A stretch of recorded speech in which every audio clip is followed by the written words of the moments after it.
네, 안녕하세요. 마스터 소믈리에 전성완입니다. 자, 보르도 지방의 레드 품종에 관해서 오늘 이 시간에 알아보도록 하겠습니다. 먼저 보르도는 참 와인 역사에서 굉장히 하나의 또 재밌는 사건이 있죠. 바로 100년 전쟁의 원인이 되었죠. 100년 전쟁의 원인. 자, 프랑스와 영국 사이에 있었던 이 100년 전쟁의 원인에는 참 여러 가지 요소가 있었습니다. 먼저 첫 번째는 프랑스의 당시 국왕이었던 샤를 4세가 후세가 없이 죽게 되자 그 샤를 4세의 친형이었던 필립 6세를 왕으로 추대하기에 이르게 되죠. 그런데 이에 반발했던 영국의 그 당시의 왕이었던 에드워드 3세 역시 외가 쪽 혈통, 즉 샤를 4세의 여동생이었죠. 여동생이 본인의 어머니였다. 즉 샤를 4세가 나의 외삼촌이기 때문에 나도 외가 쪽으로 왕위를 계승할 필요가 있다고 주장을 하게 된 거죠. 그 사건과 더불어서 스코틀랜드의 왕위 다툼에 한해서 다시 또 에드워드 3세가 개입을 하게 되고요. 그리고 마지막으로 보르도는 예전에 그 공국이었죠. 아키텐 공국. 그런데 아키텐 공국의 유일한 외동딸이었던 일리노어 공주가 프랑스 왕과 결혼을 하고 후사가 없어서 그 왕과 이혼을 하고 다시 나중에 헨리 2세, 즉 영국 왕인 헨리 2세와 재혼을 하게 되면서 결혼 지참금을 보르도 지역을 바로 영국 왕실에 갖다 바치면서 그 세 가지의 갈등이 심화가 되면서 100년 동안 100년 전쟁이 있었게 됐죠. 그 비운의 땅이 바로 보르도 지방이기도 합니다. 자, 오늘날 그러면은 세계 최고의 와인, 즉 영어권에서는 클라렛이라고 표현을 하는 클라렛의 아름다운 선유를 마시는 것 같다는 이런 닉네임을 갖고 있는 보르도 지방의 품종들은 어떤 것이 있는지 한번 알아보도록 하겠습니다. 자, 레드와인의 교과서라고 읽었거나 아니면 우리가 레드와인의 황제라고 하는 까베르네 소비뇽입니다. 까베르네 소비뇽.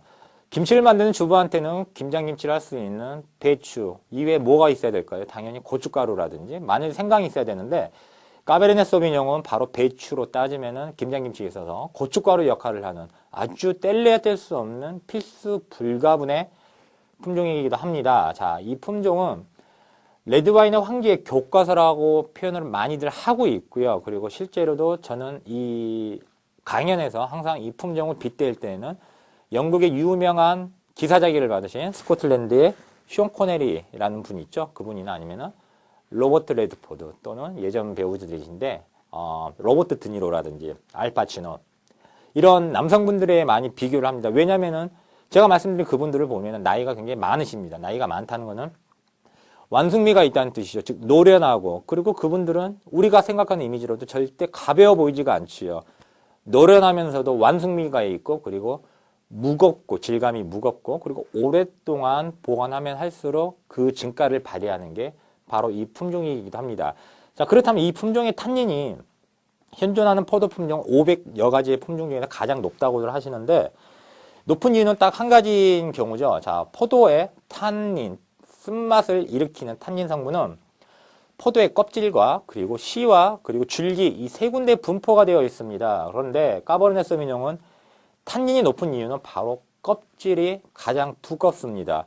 현존하는 포도 품종 중에서 껍질의 두께로 따지면은 까베르네 소비뇽을 따라올 품종이 없다고 봐도 무방할 정도로 굉장히 껍질이 단단하면서 두껍게 형성되어 있기 때문에 그 껍질을 둘러싸고 있는 탄닌의 분포도 당연히 많을 수밖에 없겠죠. 그래서 이 품종으로 만든 와인은 굉장히 걸쭉하면서 쓴맛이 강하고 질감이 높습니다.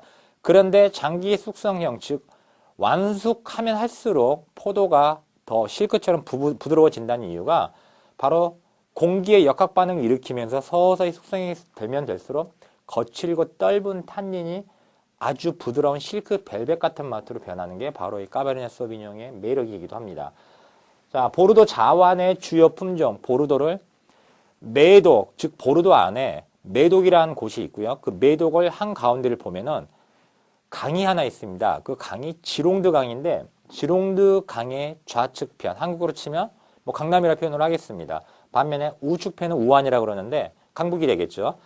자, 보르도 자완의 주요 품종, 자완 쪽의 와인 스타일, 포도 세 가지 또는 네 가지를 같이 섞어서 만드는 블렌딩에서 가장 중요한 골격의 역할을 하는 것이 바로 보르도 자완의 까버르네 소비뇽입니다. 그리고 아까 말씀드린 그 인물들처럼 그분들처럼 로버트 드니로라든지 뭐 아니면 션 코넬리 그분처럼 오랫동안 숙성하면 할수록 좋아지는 장기 숙성 품종이고요.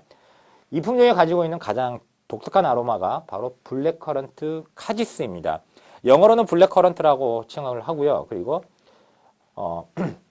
불어로는 카지스라고 표현을 하는데 쉽게 말해서 우리나라 산에서 자라나는 야생의 산딸기 같은 향을 가지고 있습니다. 자, 민트는 우리가 알고 있는 박하사탕에서 나는 그런 민트향, 그리고 초콜릿, 그리고 삼나무. 삼나무 향을 가장 쉽게 이해하시려면 우리가 어렸을 때 필기를 하던 연필, 우리가 초등학교 다닐 때 사용하던 연필 뒷심을 맡았을 때 나는 그게 바로 삼나무 향하고 가장 비슷하다고 할 수가 있겠습니다.